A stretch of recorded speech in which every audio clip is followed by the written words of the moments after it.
Tunggu, saya lanjut ke Profesor Muhammad Basuni ini. Assalamualaikum, Prof. Waalaikumsalam warahmatullahi wabarakatuh. Alhamdulillah. Baik, Prof. Ini saya lanjut ke Profesor Basuni.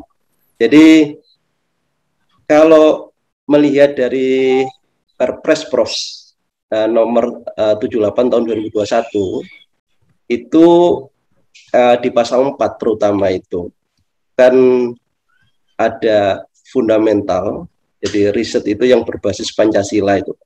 Jadi tidak bertentangan dengan Pancasila. Sementara kalau kita perhatikan dari riset-riset yang kita lakukan, itu kan kita harus mempublikasikan itu, Prof. Baik itu ke Scopus, ke jurnal-jurnal yang terakreditasi secara internasional.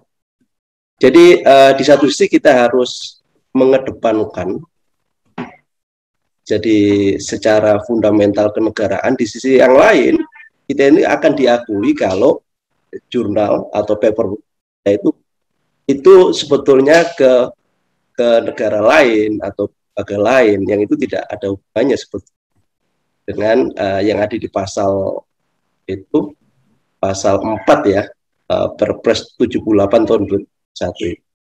Menurut Profesor Basuni ini, jadi yang terjadi ini seperti apa, Prof? Jadi kalau melihat dari yang lama ya dan yang baru, ini hanya sekedar ganti nama ataukah pelaksanaan teknisnya ini nanti akan bisa berubah, Prof? Silakan, Profesor Basuni. Baik, Assalamualaikum warahmatullahi wabarakatuh. Karena saya juga dari universitas ya, jadi perubahan ini juga membawa implikasi yang cukup besar ya, karena dulu kan BRIN itu kan masih dalam kementerian ya, kementerian yang terakhir kan ya, yang Pak Bambang itu, Pak Prabowo Bojonegoro itu kan masih di dalam Ristek BRIN. Nah, sebetulnya sekarang kan Risteknya kan ditarik ke Kemdikbud, nah di Kemdikbud Ristek, sementara BRIN berdiri sendiri. Nah, kalau terkait dengan publikasi itu kan kita harus mengikuti apa yang menjadi aturan dari publisher itu. Jadi ketika papernya atau manuskripnya itu sudah memenuhi syarat, jadi ya tidak masalah. Jadi kalau karena saya terutama kami ya dari universitas kan tidak mengacu ke BRIN-nya kan, kita mengacu ke Kemdikbud Risteknya, itu acuannya kan kalau dari universitas ya. Jadi relevansinya dengan saya juga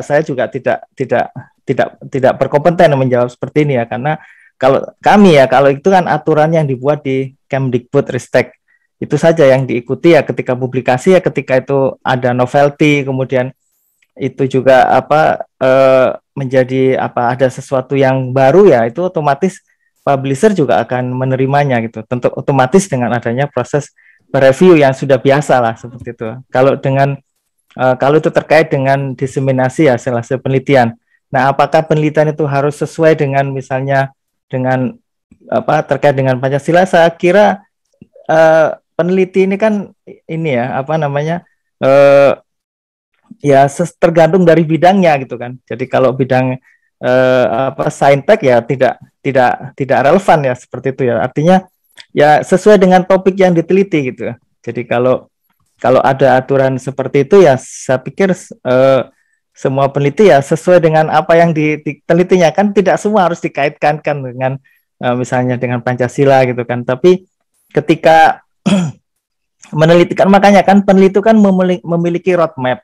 Nah, roadmap itulah yang sekarang kita kehilangan, bisa universitas maupun lembaga-lembaga itu. Jadi banyak yang penelitian itu ini aja misalnya tidak by accident, tapi tidak mengikuti roadmap yang telah dibuat institusinya maupun kita sebagai peneliti kan punya roadmap. Nah, dari roadmap itulah kita mencapai tujuan apa yang akan kita capai. Kalau secara nasional kan kita punya RIRN kan, Rencana Induk Riset Nasional. Nah, berdasarkan itulah kemudian nanti di breakdown menjadi PRN, nah Prioritas Riset Nasional. Nah, berdasarkan itulah sebenarnya kalau universitas kan semuanya punya sendiri-sendiri kan, Renstra, kemudian masing-masing juga ada rencana induk penelitian masing-masing lembaga. Nah, berdasarkan itulah para peneliti membreakdownnya gitu ya, seperti itu. Nah, dan kita melihat kenapa kok kita nanti mungkin saya juga izin share beberapa slide ya untuk menunjukkan kondisi kita yang ada saat ini ya. Dan kita melihat sebenarnya itu tadi karena dari sisi kita ini kan bingung ya, kebingungan berganti-ganti ya. Dulu ada Ristek Dikti ya, sudah berjalan dengan baik. Kita ada, kalau di kami kan ada namanya DRPM ya, Direktorat Riset dan Pengabdian Masyarakat. Kemudian diubah lagi menjadi Ristek BRIN ya. Kemudian lagi berubah lagi. Jadi di tataran di tataran itu lembaga itu aja kita masih kebingungan bagaimana menetap ke depannya. Jadi menjadi kita bisa bersaing dengan negara lain, meskipun dari sisi posisi kita hanya, saya melihatnya dari sisi publikasi kita masih 10 besar ya tapi kan itu dari sisi jumlah dokumen saja, tidak dari sisi yang lain di Asia gitu ya. Nah, tapi ini juga membuktikan kita tuh masih kebingungan arah, misalnya lembaga saja masih ini ya Mas. Belum lagi istilah kalau kawan-kawan di kementerian itu kan habis bersatu kemudian disuruh berpisah lagi gitu kan. Kawin cerai lah sebetulnya. Itu kan juga menurunkan kemudian itu sampai sekarang ya. Untuk yang kita tahun 2022 itu panduan untuk penelitian tahun 2022 juga belum di launching gitu ya. Padahal sudah bulan Oktober. Nah, ini nanti yang menjadi kerepotan adalah para reviewer gitu ya. Jadi yang tahun 2022 biasanya kan bulan-bulan segini sudah selesai, nanti diumumkan Januari. Nah, ini aja launching aja belum. Nah, ini kan juga menunjukkan meskipun tahun lalu kan sebenarnya sudah masuk anggarannya itu dari Ristek masuk ke dalam Dikbud. Nah, seperti itu. Tapi ini juga menunjukkan, nah ini tadi seperti yang disampaikan oleh Pak Dr. Fahmi Lukman, itu sebenarnya itulah harus menjadi konsen kita juga gitu. Jadi tidak hanya lembaga tapi bagaimana kita bisa menata dan kita bisa bersaing sebagai bangsa yang besar. Kita ini kan dari demografi juga besar, tapi dari sisi kinerja mungkin ya kita sendiri tahu lah seperti itu. Mungkin itu sebagai pengantar, Pak Dr. Agus. Baik, Prof. Ini satu lagi, Prof. Kalau boleh izin, saya bisa nggak menyampaikan yang sudah saya buat di PowerPoint sehingga silakan, Prof. Silakan. Berarah ya. Jadi saya diminta untuk menyampaikan tentang peluang dan tantangan ya. Jadi kalau peluang dan tantangan, coba saya tapi ini data saya banyakkan data dari Ristek gitu ya, jadi tidak ke BRIN-nya karena saya juga karena saya tidak di bawah lembaga itu BRIN ya, jadi saya tidak bisa mendapatkan akses beberapa data. Tapi kalau kita lihat sebenarnya ini data terbaru ya, saya ambil 21 Oktober. Jadi kalau sebaran dosen yang aktif di Indonesia itu kan sekitar 310.000 ya, jadi jumlah yang cukup besar ya. Ini kemarin kebetulan ada TOT asesor Serdos ya, jadi saya masuk ke sister Kemdikbud, jadi dapatkan sebaran dosen itu sebenarnya yang paling banyak itu ya di Jawa Timur dan Jawa Barat itu ya, sangat besar. Kalau di Sumatera Utara dengan di Sulawesi Selatan itu sekitar 16.000, 17.000 saja gitu ya. Tapi kita sekarang jumlah yang aktif itu 310.000 dibandingkan jumlah penduduk desa yang memang jauh lah ya, 271 juta dengan dosennya hanya 310.000 ya. Tapi yang menarik itu adalah jumlah dosen yang pendidikan S3 itu baru 55.000 gitu ya. Jadi hanya sekitar 18% saja dari jumlah dosen. Nah, ini sangat tidak ideal gitu ya. Kalau melakukan penelitian tentu ya tidak, apalagi yang guru besar gitu ya. Guru besar itu hanya 7.000 ya, hanya sekitar 2%. Idealnya kan kalau sebuah dosen itu kan kalau di masing-masing universitas tergantung ya, misalnya ada yang 20%, 30%. Nah, harusnya kalau 30% kita harusnya jumlahnya 100.000 ya, tapi ini kan masih jauh ya dari 7.000 ke 100.000. Jadi ini mungkin, dan sebenarnya kalau dari sisi potensi sumber daya tadi yang disampaikan oleh Pak Agus, memang sekarang posisi sumber daya ini yang sebenarnya yang perlu ini kan jadikan sebagai modal ya, modal para peneliti sebenarnya. Kalau peneliti-peneliti asing itu kan, kalau untuk penelitian di Indonesia kan kita harus datang dulu ke Indonesia kan. Kalau kawan saya yang di luar itu kan dia mungkin bisa menggunakan citra ya, tapi kan untuk ground check-nya kan harus datang ke Indonesia. Nah, itulah salah satu yang keunggulan kita ya, kalau kita penghasil kelapa sawit terbesar kan, terutama di Sumatera Utara dan Riau, kemudian karet, timah, dan beberapa hal ini kan sebenarnya sumber daya yang luar biasa ya. 62% kita adalah perairan, tetapi ini ada juga garam, tapi kita ternyata impor. Nah, ini kan menjadi tantangan ya, tantangan besar bagi para peneliti ya. Kemudian belum keanekaragaman hayati kita juga luar biasa ya, seperti itu. Kemudian juga yang tadi ya, terkait dengan keanekaragaman juga, kemudian berbagai spesies endemik itu juga ada di Indonesia. Nah, ini ternyata juga kita belum bisa mengeksplor dengan baik gitu ya.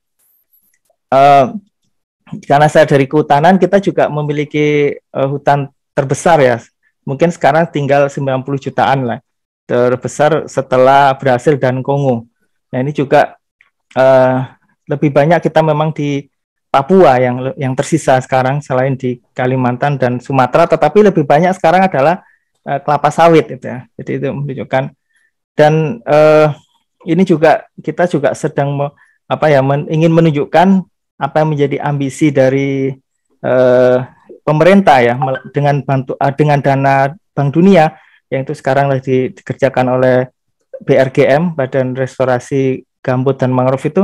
Kita ingin menunjukkan beberapa lokasi yang memang itu bisa menjadi proyek Indonesia, sehingga Indonesia itu nanti akan menjadi role model dari negara-negara lain ya. Kita tunjukkan ada minimal 5 provinsi ya, yang itu bisa menjadi modelnya. Dan ini juga peta ini kami digitasi sendiri ya, dan kemudian kita tentukan mana yang high restorable misalnya, ataupun medium dan low. Ini hanya sekedar contoh saja bagaimana kita melakukan penelitian, dan itu bisa menjadi kebijakan yang harusnya diambil, bukan seharusnya, yang sebaiknya diambil oleh pemegang ini ya, pemerintah ya, seperti itu, artinya kementerian dan sebagainya, sehingga itu berdasarkan science based ya, seperti itu. Nah, ini tadi yang disampaikan oleh Pak Dr. Agus, jadi perubahan paradigma pembangunan ekonomi kan, resources driven economy menjadi efficiency driven economy. Nah, seperti itu. Jadi inovasi. Nah, selama ini kan kita lebih banyak ke invensi kan, temuan harusnya kita menjadi inovasi. Jadi bangsa besar harusnya lebih ke inovasi. Tetapi tadi banyak nanti yang tidak bottleneck yang yang dialami oleh para peneliti untuk menjadi inovasi, ternyata juga tidak gampang gitu ya. Jadi nanti menjadi pertumbuhan ekonomi maupun penggerak utama. Dan ini sebenarnya seperti ini tuh harusnya juga disampaikan ke para peneliti atau para dosen peneliti yang ada di perguruan tinggi, sehingga bisa merubah sedikit paradigmanya, tetapi juga ada difasilitasi ya. Kita ketahui bahwa lembaga di universitas tuh yang paling maju mungkin di Jawa ya. Kalau saya di Sumatera ini kan juga fasilitas juga tidak memadai, tetapi didorong untuk yang sama, meskipun universitas kami juga PTNBH, tapi kan PTNBH di luar Jawa itu berbeda dengan PTNBH yang di Jawa, seperti itu. Nah, kalau kita lihat tadi yang Perpres nomor 38 2016 untuk bidang riset RIRN 2017 sampai 2045 untuk menjadi Indonesia Emas, sebenarnya kan ada 9 bidang riset yang itu diubah menjadi prioritas riset nasional tahun 2020-2024 itu kan sedikit berubah gitu ya. Ada misalnya yang lainnya itu diubah menjadi bidang riset lainnya multidimensi ya, bencana, biodiversitas, stunting, lingkungan sumber daya air dan iklim, itu mungkin menjadi prioritas sekarang, mungkin agak sedikit berbeda ya, mungkin dari para peneliti yang ada di universitas, tetapi ini kan besar gitu ya, tapi bisa nanti di breakdown menjadi lebih ringan, lebih kecil lagi, seperti itu ya. Nah, kalau dari sisi kebijakan riset sama sebenarnya kan tadi ya, yang 2020-2024 kita termasuk di dalam harus ada tentang pangan, kemudian energi terbarukan, kesehatan, farmasi, pertahanan dan ketahanan keamanan, maritim dan seterusnya itu kan sudah tinggal itu saja mungkin yang untuk tapi kita kan apa ya, tidak, karena mungkin seperti yang dulu dibentuk oleh Pak Habibie itu kan apa yang IPTN ya dulu ya kan, sekarang kan sudah tidak ada lagi, sehingga kita itu juga mengalami apa ya, mengalami kemunduran gitu ya. Banyak teknologi-teknologi yang harusnya besar kita kalah ya. Untuk vaksin aja kan kita semua tidak banyak ya yang yang bisa diselesaikan dengan tepat waktu bersaing dengan negara-negara besar lainnya. Jadi fokusnya itu tidak masih kemana-mana. Recording in progress. Recording stopped.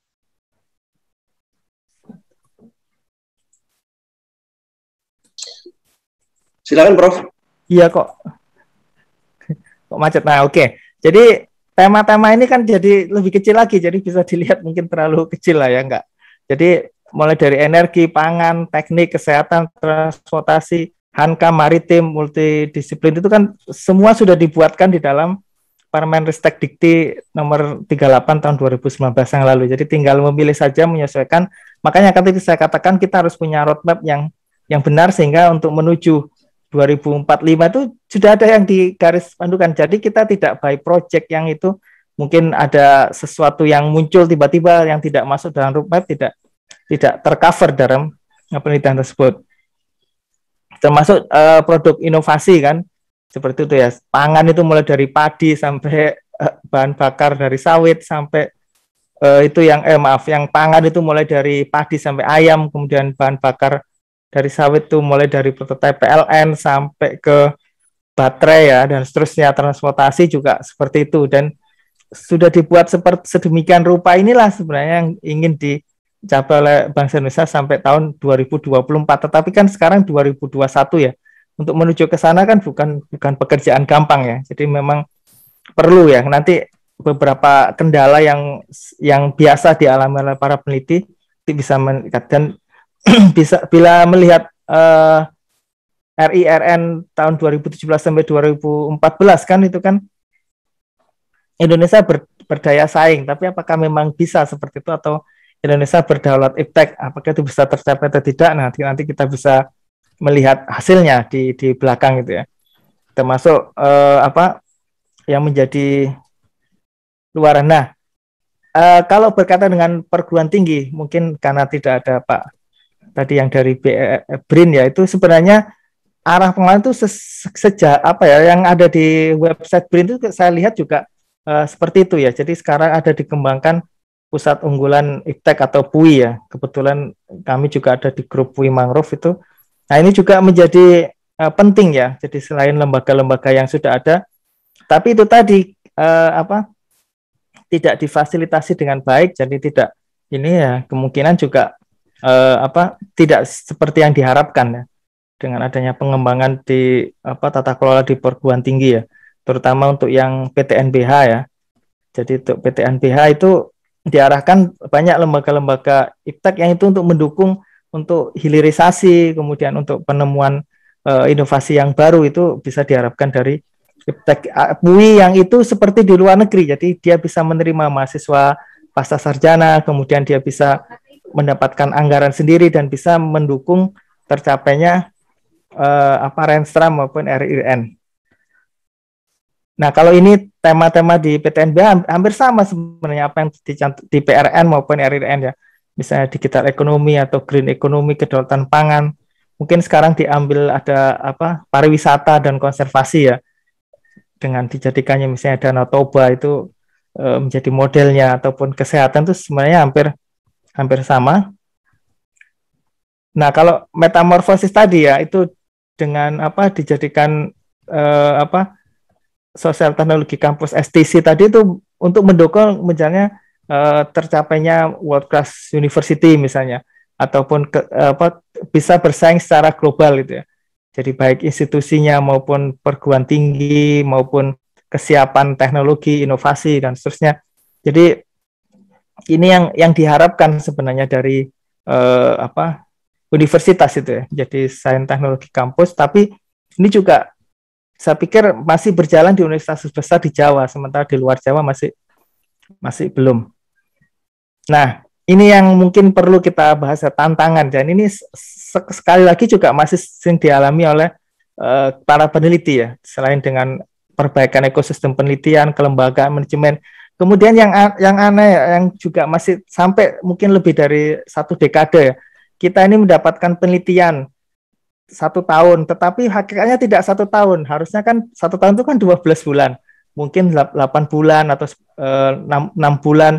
Bahkan saya dulu pernah mendapatkan dana bulan Juli, bulan Agustus jadi tagih luarannya.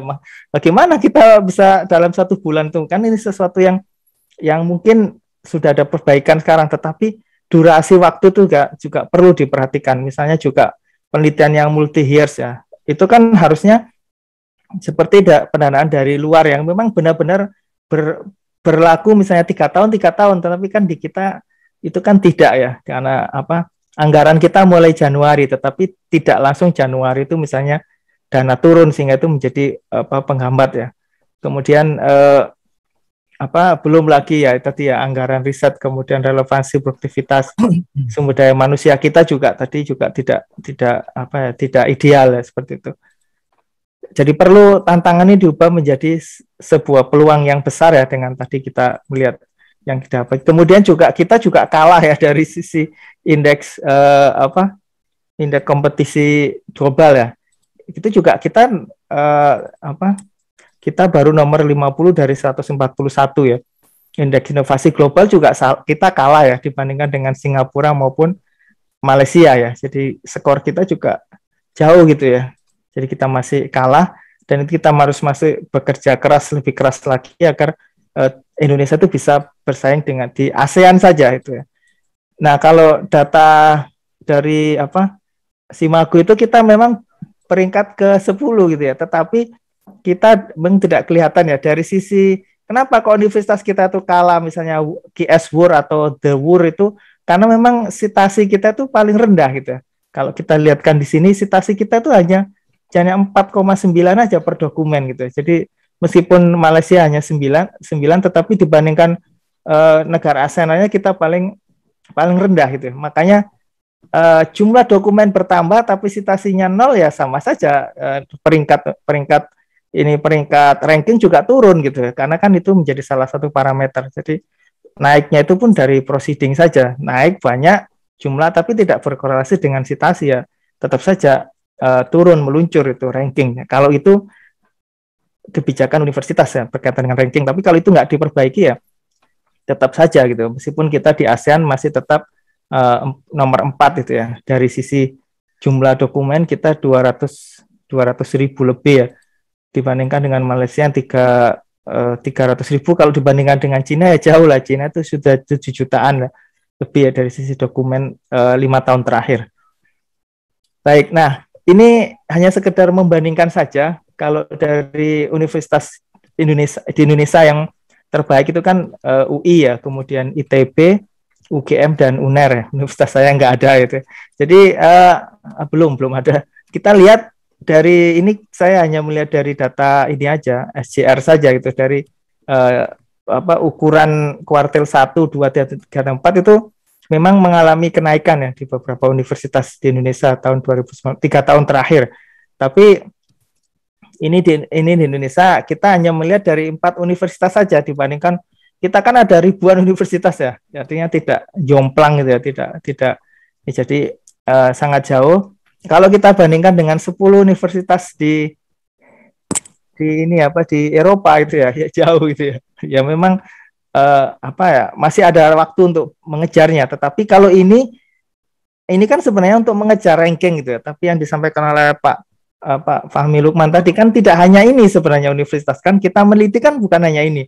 Ini kan karena kebijakan nasional itu harus masuk World Class University ya, harus masuk WUR ya, World University Ranking. Nah, tujuannya kan ke sana kan, yang patokannya dipakai kan seperti ini ya. Patokannya jumlah publikasi gitu ya. Ya jauh kita belum ini ya, universitas yang UI saja ini Q1-nya baru 22%, sementara universitas besar itu di atas 75%, 70%. Yang misalnya yang di universitas di Italia aja lebih dari 50%. Nah, ini kalau ukurannya itu gitu ya. Dan sebenarnya kan bukan hanya ini ya, tapi yang kalau ini kan yang dipecut ya istilahnya kan para penelitinya harus meningkatkan sini sehingga bisa apa namanya bisa tercapai seperti itu ya. Baik. Nah, kemudian bagaimana paradigma penelitian yang baru? Jadi seharusnya bukan seharusnya sebaiknya penelitian itu dari orientasi temuan ke inovasi ya. Teman-teman itu ke inovasi. Jadi bisa untuk apa sebenarnya yang diinginkan kebutuhan oleh bangsa itulah bisa dipenuhi dari hasil penelitian. Kalau invensi kan itu lebih banyak nanti ke publikasi yang seperti sini aja gitu ya.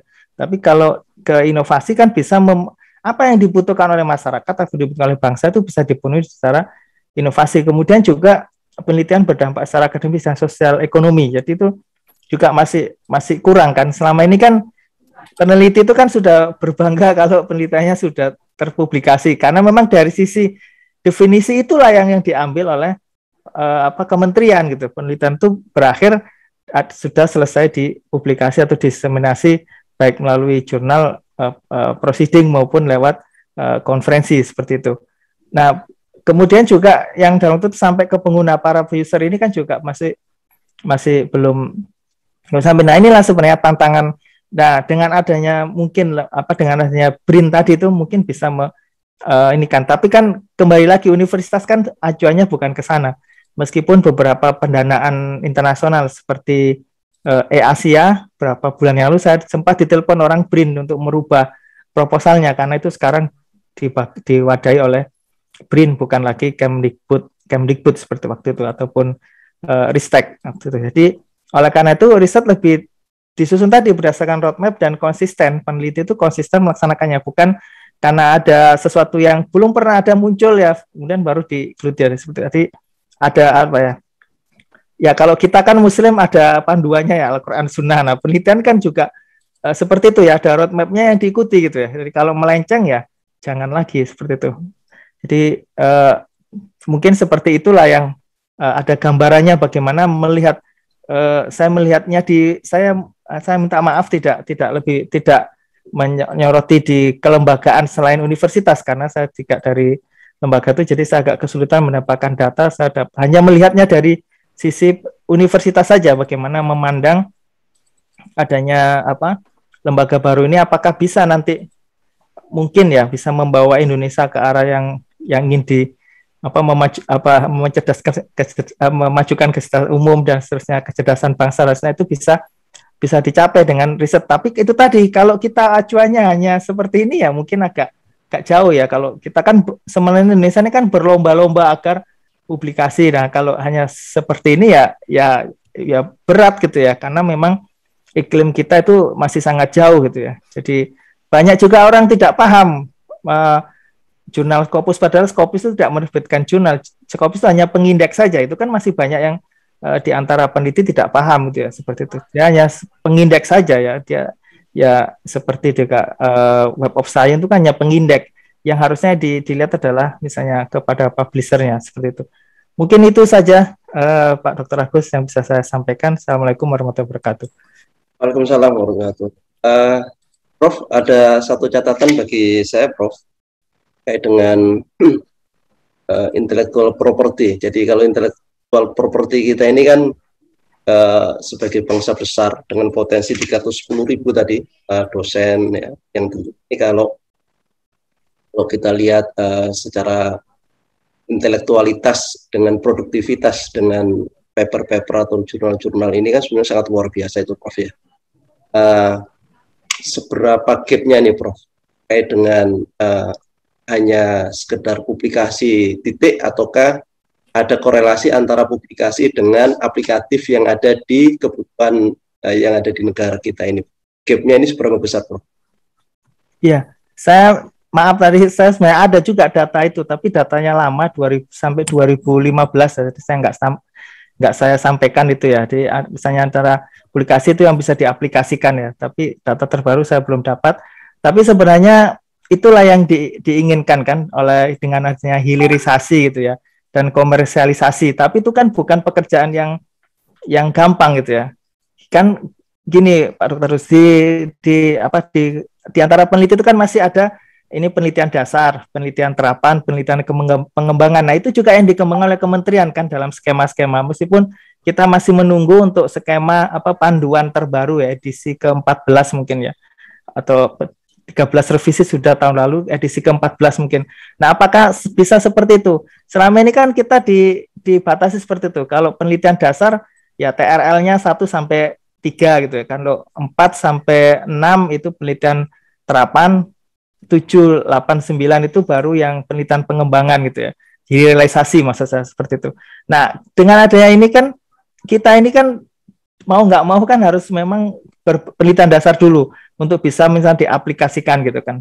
Nah, karena paradigmanya seperti ini, banyak juga peneliti itu yang kebingungan. Dia tidak tahu bahwa penelitian dasar itu TRL-nya 1 sampai 3 saja, sehingga dia ada mulai sampai penelitian dasar TRL 9. Nah, itu kan nggak sesuai gitu. Nah, nah, sementara kita ini banyak yang tidak memahami bahwa penelitian itu harus dimulai dari yang dasar dulu gitu ya. Sehingga tidak langsung meloncat gitu ya. Yang applicable memang harusnya itu urut-urutan tadi, makanya dosen atau peneliti harus punya roadmap kan, misalnya penelitian dasarnya berapa, terapan, kemudian nanti pengembangan sampai hilirisasi. Dan itu juga bukan pekerjaan yang mudah gitu ya, karena kita kan juga banyak ini tadi ya, peneliti itu kan tidak konsen ya, karena meskipun di Serdos yang baru itu kan diberi pilihan, dosen itu boleh 80% penelitian, 10% pengajaran, 10% pengabdian. Atau kebalikan, semuanya tergantung ya, antara Tridharma itu yang penting jumlahnya 100%, tapi ini kan baru disosialisasikan kemarin ya, 21 Oktober, Kamis Jumat kemarin baru disosialisasikan ya ke para asesor. Tapi kan ini belum nanti disosialisasikan kepada para dosen peneliti di universitas. Nah, pilihan seperti ini kan juga bukan penelitian gampang, meskipun di UI sekarang sudah membuat klasternya, ada yang dosen peneliti, dosen pengajar, mungkin atau dosen pengabdi. Nah kan karena kita di universitas ini kan nggak merata, jadi mungkin ya agak kesulitan. Nah sementara ini apakah ini korelasi dengan misalnya pendapatan seorang dosen atau tidak, kan itu masih ini kan masih menjadi pertanyaan besar gitu ya. Karena kan dosen tidak boleh mendapatkan gaji dari penelitian karena sudah ada Serdos maupun tunjangan yang lain gitu. Nah, ini juga masih saya kira sama di mana-mana ya. Saya juga kolaborasi dengan Jepang, dengan Inggris itu memang juga sama. Mereka juga tidak boleh mengambil dari dana penelitian karena ada mereka sudah dapat gajinya sendiri, mungkin sama dengan kita seperti itu. Tapi itu tadi Pak Bagus, jadi yang ready untuk diaplikasikan itu juga masih menjadi pertanyaan, karena tadi di panduan itu harusnya ya mungkin dibuat setelah misalnya berapa tahun ya penelitian dasar itu bisa dijadikan sebagai penelitian terapan, sehingga itu juga memacu para dosen peneliti itu untuk menuju ke sana untuk hilirisasi maupun untuk komersialisasi dari produknya. Tetapi setelah dari produk itu siapa yang menginikan? Jika ini juga menjadi kelemahan kita sekarang ya, termasuk saya juga dituntut untuk membuat banyak paten. Nah, setelah paten itu jadi mau diapain juga, kita kan kalau tidak ada aspek ekonomi maupun itu juga hanya sekedar paten. Saya juga punya 3 paten, tapi untuk itu hanya perusahaan pun mau, tapi tidak mau untuk mengembangkan lebih lanjut gitu ya. Jadi itu juga menjadi kendala gitu. Tapi mudah-mudahan ya dengan nanti panduan yang baru itu bisa menjawab itu semua. Tapi kita juga belum tahu karena hingga saat ini belum juga diumumkan gitu seperti itu untuk pendanaan 2022 tahun depan seperti itu. Mungkin itu yang bisa saya jawab. Baik, Prof. Terima kasih, Prof. Basuni. Salam sukses selalu untuk Profesor Basuni, juga sehat kedepannya agar bisa menghasilkan karya untuk umat, sehingga nanti bisa manfaat